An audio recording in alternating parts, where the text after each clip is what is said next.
ચલો વિદ્યાર્થી મિત્રો,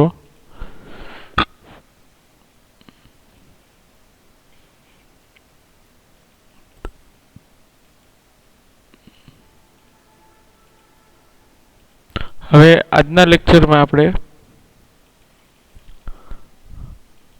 એક ઉદાહરણનું જે લાસ્ટ બાકી છે એ કમ્પ્લીટ કરીને પછી સ્વાધ્યાય તરફ આગળ વધશું.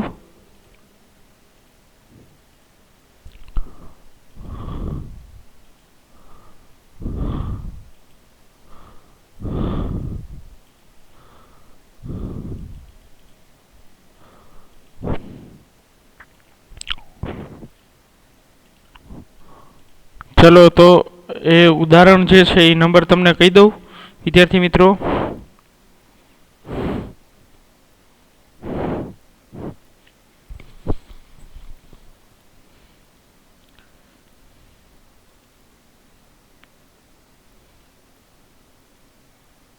તો એ ઉદાહરણ નંબર છે વિદ્યાર્થી મિત્રો, એ ઉદાહરણની સેમ કોપી એક સ્વાધ્યાયમાં છે.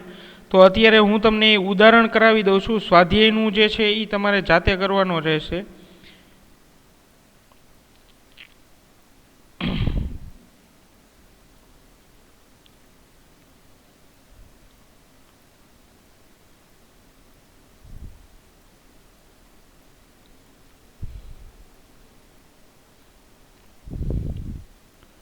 સાત 7.15 ઉદાહરણ છે. એનો એક સિમિલર ન્યુમેરિકલ છે, એના જેવો જ સેમ ઈ છે 7.12. સ્વાધ્યાયમાં 7.12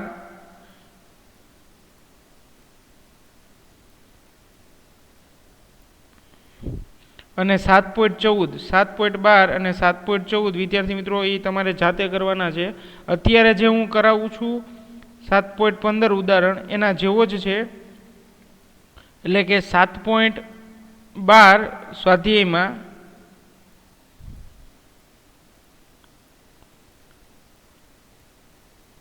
અને સ્વાધ્યાયમાં 7.14. આ બંને દાખલા જે છે એ તમે હોમવર્કમાં તમારે કરવાના છે.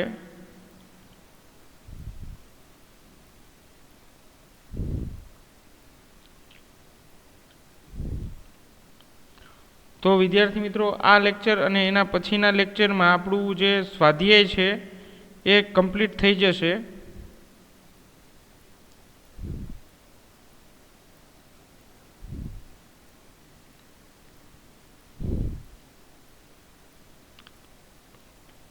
ચાલો તો ઉદાહરણ નંબર 7.15.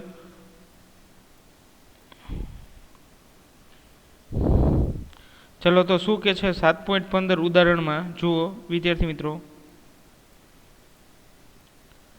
કે અવગણ્ય દ્રવ્યમાનની એક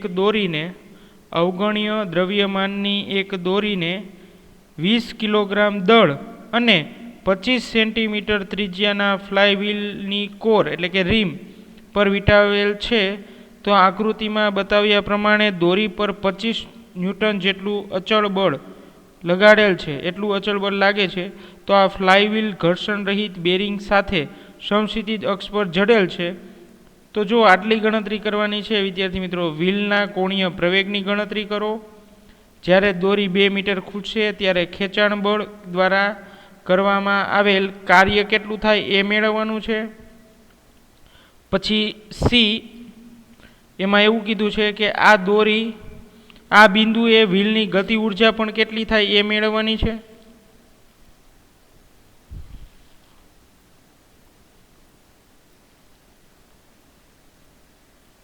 ચાલો ત્યારબાદ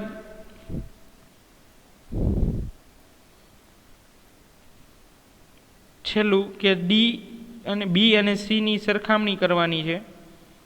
ચાલો તો આના જે સિમિલર જે છે ન્યુમેરિકલ એ મેં તમને કહી દીધા છે સ્વાધ્યાયમાં. એ હોમવર્કમાં તમારે કરવાના છે 12મું અને 14મું.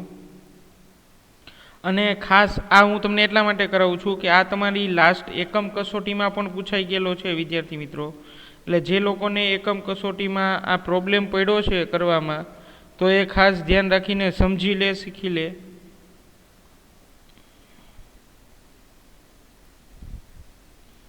ચલો તો હું ડેટા છે એ લખી નાખું અને આકૃતિ, બાકી રકમ તમારી ટેક્સ્ટબુકમાં તમે ધ્યાન રાખીને જોઈ લ્યો.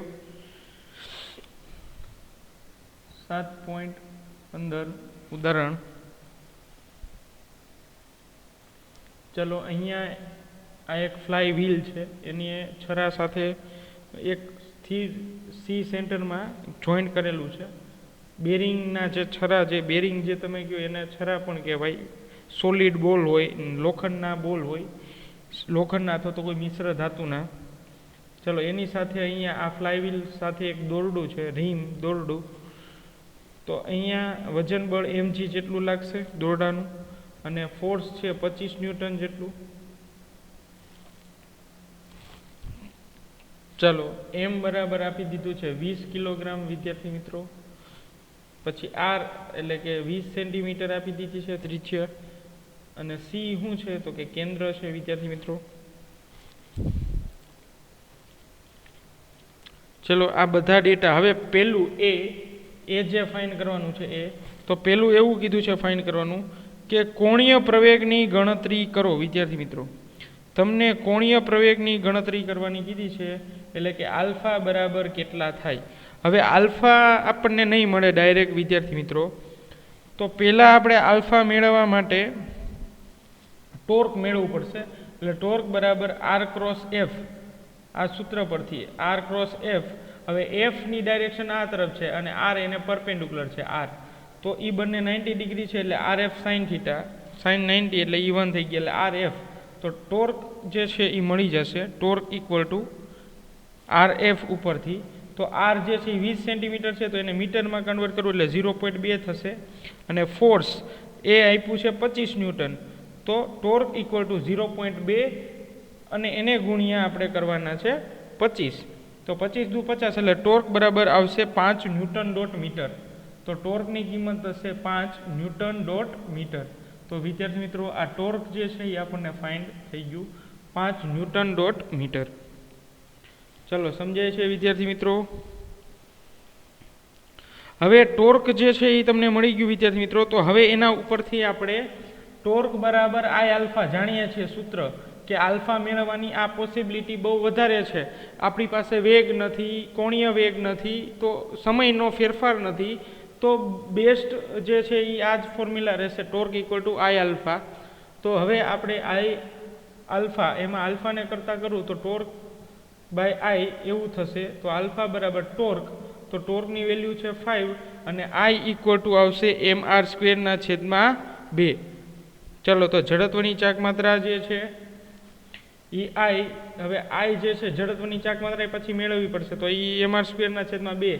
હવે આ ક્યાંથી આવ્યું તો એના માટે મેં તમને કીધેલું જ છે કે તમારું બોક્સ છે જડત્વની ચાક માત્રાનું એ જોઈ લ્યો, અને એની અંદર એક વ્હીલ છે, ફ્લાય વ્હીલ છે, એની જડત્વની ચાક માત્રા આટલી આપેલી હશે mr²/2.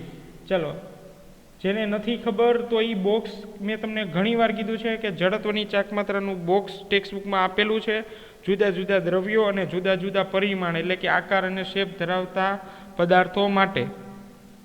ચલો તો એ જોઈ લ્યો તમે તમારી ટેક્સ્ટબુકમાં, તો તમને આ વધારે આઈડિયા આવશે. ચલો વિદ્યાર્થી મિત્રો આરામથી જે છે એ જોઈ લો તમારી ટેક્સ્ટબુકમાં.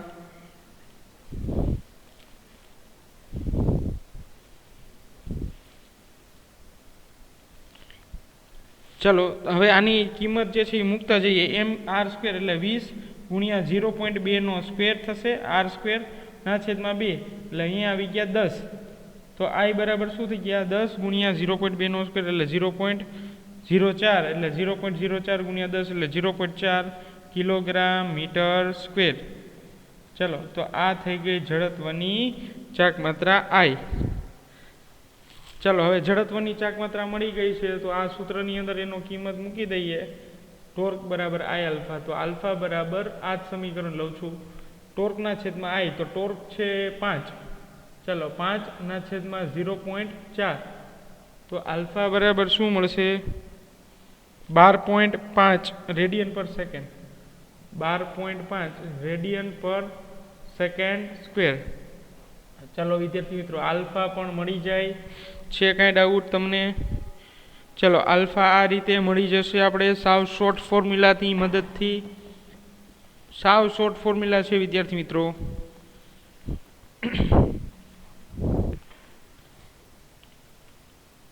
ચલો ડેટા પરથી જે છે એ બે વસ્તુ આપણો એ પોઈન્ટ છે એ ફાઇન્ડ થઈ ગયો. હવે બીની અંદર એવું કીધું છે કે 2 મીટરની દોરીના ખેંચાણથી થતું કાર્ય, એટલે જે આ નીચે દોરી લબડે છે એ 2 મીટરની હોય તો કેટલું કાર્ય થાય એ મેળવવાનું છે વિદ્યાર્થી મિત્રો. તો એ કાર્ય મળી જાય વિદ્યાર્થી મિત્રો 2 મીટરની દોરી માટે. એટલે એલ બરાબર આપણે 2 મીટર લેવાના છે.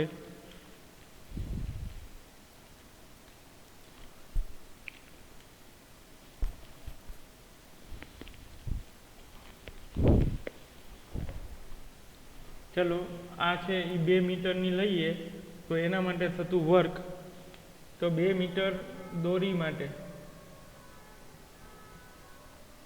કાર્ય, તો કાર્યની ફોર્મ્યુલા શું થશે? F dot D. તો ડબલ્યુ ઇક્વલ ટુ એફ અને ડી બે સેમ દિશામાં જ છે એટલે કોસ 0 એટલે 1 એફ અને ડી. જો ફોર્સ નીચે તરફ લાગે, લંબાઈ એ જ દિશામાં છે, લંબાઈનો સદિશ એ જ દિશામાં છે, તો ફોર્સ 25 અને લંબાઈ 2 મીટર. તો વર્ક જે છે એ કેટલું થશે? 25 દુ 50 એટલે 50 જૂલ. ચલો તો વર્ક જે છે વિદ્યાર્થી મિત્રો થઈ જાય 50 જૂલ. ચલો યાદ રાખો.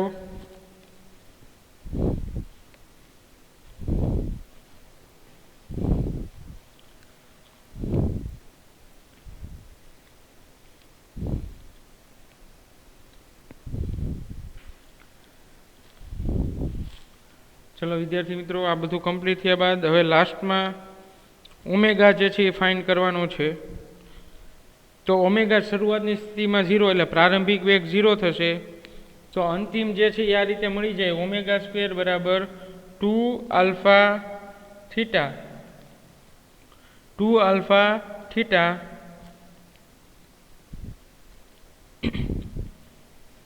હવે થીટા જે છે, હવે થીટા પાછું મેળવવું પડશે. તો થીટા જે છે એ કેટલું થાય? તો કે 2/0.2 જેટલું થીટા થશે. કારણ કે થીટા કઈ રીતે એ આપણે લીધું 2/2, એટલે ઉપર જે છે દોરીની લંબાઈ 2 મીટર અને એને ભાગ્યા જે છે વ્હીલની ત્રિજ્યા. આ લંબાઈ છે દોરીની લંબાઈ અને એને છેદમાં ત્રિજ્યા. એના ઉપરથી જે છે એ આપણે થીટા મેળવી લીધું. તો થીટાની કિંમત થશે વિદ્યાર્થી મિત્રો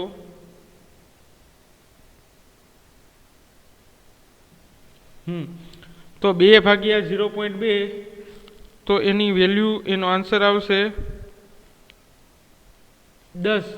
તો 10 રેડિયન છે એ થીટા થશે. થીટા બરાબર 10 રેડિયન. ચલો ખૂણો બરાબર ચાપના છેદમાં ત્રિજ્યા, એ ઉપરથી પણ તમે લખી શકો. ચલો થીટા થઈ ગયા 10. તો omega square equal to 2 alpha theta. તો 2 આલ્ફા જે છે એ કેટલો મળ્યો છે આપણને વિદ્યાર્થી મિત્રો? જો આમાં આલ્ફા છે 12.5. હા તો 12.5 અને એને ગુણ્યા થીટા. તો થીટા જે છે એ 10. તો 10 દુ 20, 20 ગુણ્યા 12.5 એટલે omega square equal to 250 radian પર સેકન્ડ. આટલો ઓમેગા તમને મળે વિદ્યાર્થી મિત્રો. ઓમેગા સ્ક્વેર મળ્યો છે. હાલો તો ઓમેગા સ્ક્વેર જે છે એ મળી ગયો. હવે આના ઉપરથી વિદ્યાર્થી મિત્રો તમને ઓમેગા સ્ક્વેર એમને રાખું છું, ઓમેગામાં હું કન્વર્ટ નથી કરતો કારણ કે ગતિ ઉર્જા મેળવવાની કીધી છે. તો ગતિ ઉર્જાનું સૂત્ર શું થાય? કે બરાબર હાફ આઈ ઓમેગા સ્ક્વેર. આ થાય ને ગતિ ઉર્જાનું સૂત્ર. તો કે બરાબર હાફ આઈ એટલે જડત્વની ચાક માત્રા ઈ છે 0.4 અને ઓમેગા આપણને મળ્યો છે 250. ઓમેગાનો સ્ક્વેર ડાયરેક્ટ 250. ચલો તો આ 250 આ આવી ગયા 0.2. તો કે બરાબર 0.2 ગુણ્યા 250. 0.2 ગુણ્યા 250. તો કે બરાબર કેટલું થશે વિદ્યાર્થી મિત્રો? ગણતરી કરો. કે ગુણ્યા 0.2 ગુણ્યા 250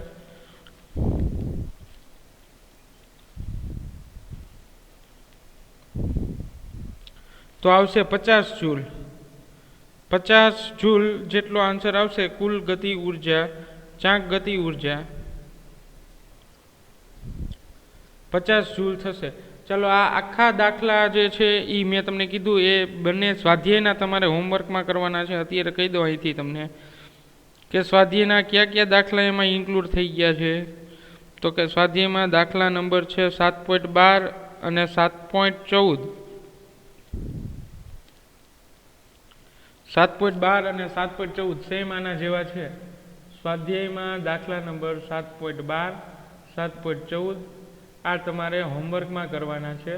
અને આગલા જે દાખલા છે એ તમે ન કરો તો ચાલશે 7.9 સુધી। 7.9 સુધી થિયરીના દાખલા છે, એમાં 7.1 અને 2 તો થઈ ગયું છે આપણે, બાકી બધા જે છે એ નથી કરવાના, થિયરી બેઝ છે। જે મેઇન ગણવાના છે ગણતરીવાળા એ જ આપણે કરવાના છે, એમાં 7.12 અને 7.14 તમને મેં આપી દીધા છે।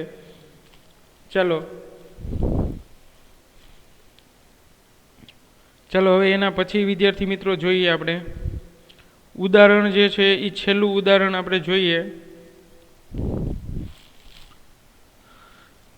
ચાલો આ ખાસ બધા સૂત્રો આમાં આવી જાય છે એટલે 7.12 અને 7.14 થઈ જશે। જો ન થાય તો પછી આપણે પાછું કરશું।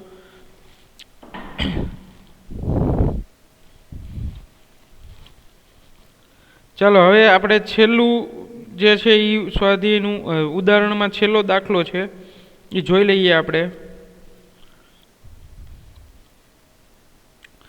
તો વિદ્યાર્થી મિત્રો છેલ્લું ઉદાહરણ છે એ તમારે ખાસ જે ટેબલ છે એના ઉપર થઈ જશે। છેલ્લું ઉદાહરણ છે કે 3 પદાર્થો, એક રિંગ, એક ઘન નળાકાર અને એક ઘન ગોળો એક જ ઢળતા પાટિયા પર સરક્યા વિના નીચે ગબડે છે, તો તેઓ સ્થિર અવસ્થામાંથી ગતિ શરૂ કરી અને બધા પદાર્થોની ત્રિજ્યા જે છે એ એક સમાન છે, એટલે ત્રિજ્યા બધાની સેમ છે। તો કયો પદાર્થ મહત્તમ વેગ સાથે જમીન પર પહોંચશે? ચલો તો 3 પદાર્થ છે, એક રિંગ છે, એક ઘન નળાકાર છે અને એક ઘન ગોળો છે। તો જુઓ વિદ્યાર્થી મિત્રો આનું આખું સાબિતી જે છે સોલ્યુશન છે એ આપણે આગલા લેક્ચરમાં જોઈ લીધું છે। એનું સોલ્યુશન આપણે ઓલરેડી કરી લીધું છે।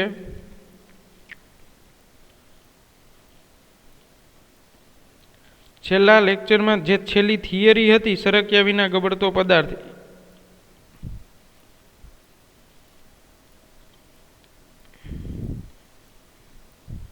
તો એનું જે છે એ સોલ્યુશન થઈ ગયું છે। હવે આપણે ખાલી એની કિંમત જ મૂકવાની છે બધા પદાર્થોની જડત્વની ચાક માત્રા માટે।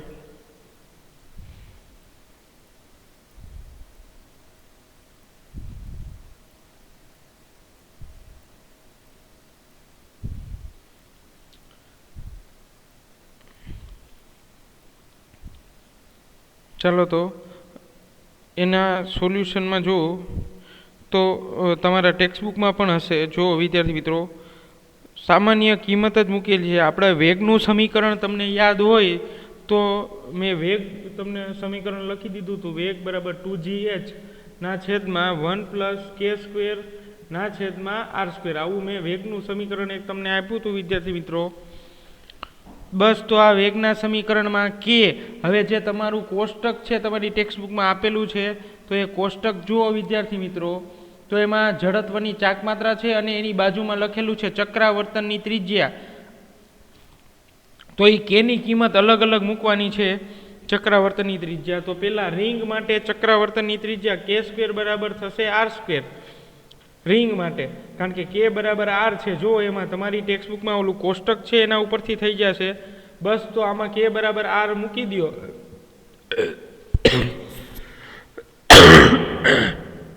તો અહીંયા r² થઈ જશે। તો આ બે ઉડી ગયેલા, નીચે આવશે 2, તો gh જેટલું આવશે √gh, કારણ કે આખો જે છે એ હાફમાં છે, હાફ। તો v બરાબર શું આવશે? √gh આવશે, કારણ કે અહીંયા 2 આવશે તો 2 કેન્સલ થઈ જશે, કારણ કે અહીંયા 1 + 1। ચલો તો આ રિંગ માટે મળશે, આટલો વેગ મળશે। પછી બીજું તમને આપેલું છે ઘન ગોળા માટે, તો એમાં ચક્રાવર્તનની ત્રિજ્યા છે k બરાબર r ના છેદમાં √2। એના માટે તમારે કોષ્ટક જ જોવું પડશે વિદ્યાર્થી મિત્રો। તો કે સ્ક્વેર બરાબર આવશે r² છેદમાં 2. ચાલો સમજાય વિદ્યાર્થી મિત્રો, કે સ્ક્વેર બરાબર r² છેદમાં 2 આ રીતે આવશે. સમજાય? તો હવે આ જ સૂત્ર છે એમાં કે સ્ક્વેરના છેદમાં 2 મૂકી દો તો અહીંયા આવશે r² છેદમાં 2 એટલે 2 બચ્યા અહીંયા r² કેન્સલ એટલે 2 એકા 2 ના છેદમાં 2 એટલે એ રીતે તમે સાદુરૂપ આપશો તો 4/3 એ રીતે થશે અને હાફમાં છે એટલે અંડરરૂટમાં આવશે. તો એનો વેગ આવશે v = √4gh ના છેદમાં 3. ચાલો આ 2 ને 1 3 અને આ 2 ઉપર ગયા એટલે 4gh. આ સાદું રૂપ લઈને 2 ઉપર ગયા, અહીંયા 2 અને 1 3 નીચે, તો v = √4gh એવો આન્સર તમારે આવશે વિદ્યાર્થી મિત્રો ઘન ગોળ નળાકાર માટે. હવે ગોળા માટે ચક્રાવર્તનની ત્રિજ્યા કે સ્ક્વેર બરાબર 2r² ના છેદમાં 5 છે. તો આ જ સમીકરણને ફોલો કરો તો v = 5 એકા 5 5 ને 1 6 તો 6 નીચે અને 5 પાછા ઉપર એટલે 5 × 10gh √10gh ના છેદમાં 5 ને 2 7 આ રીતે આવશે. ચલો તો આ એનો આન્સર થઈ ગયો. ચલો તો આમાંથી સૌથી વધારે વેગ જે છે એ કોનો છે જુઓ.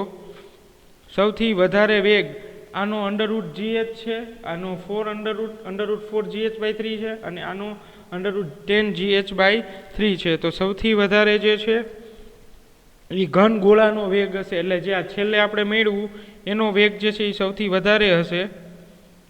અને રિંગના દ્રવ્યમાનનો વેગ સૌથી ઓછો. તો રિંગના દ્રવ્યમાનનો વેગ સૌથી ઓછો છે, આવું લખી શકાય. અને ગોળા માટે ઘન ગોળા માટે વધારે. ચલો સમજાય છે વિદ્યાર્થી મિત્રો? તો આજ જેવો જે છે આ જે મેં અત્યારે તમને કરાવ્યો એવો જ સેમ સ્વાધ્યાયમાં છે, તમારે તમારે સ્વાધ્યાયમાં તમારે જાતે કરી લેવાનો. સેમ આના જેવો જ છે 7.27. જો કે એ ન કરો તો પણ ચાલે, વધારાના સ્વાધ્યાય છે. 7.27 જે છે એ સિવાય બીજો હું તમને કહું કે જે તમે સ્વાધ્યાયમાં કરી શકો.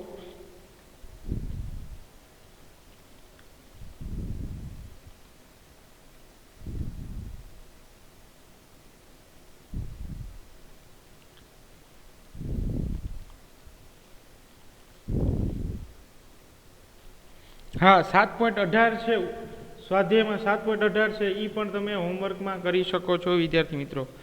ચાલો આજના લેક્ચરમાં આટલું રાખીએ વિદ્યાર્થી મિત્રો. હવે નેક્સ્ટ લેક્ચરથી આપણે આગળ જોશું, આમાં ચેપ્ટરમાં જે કાંઈ સ્વાધ્યાયના દાખલા છે એ બાકી કરશું. ચાલો તો જોઈએ હવે નેક્સ્ટ લેક્ચરમાં.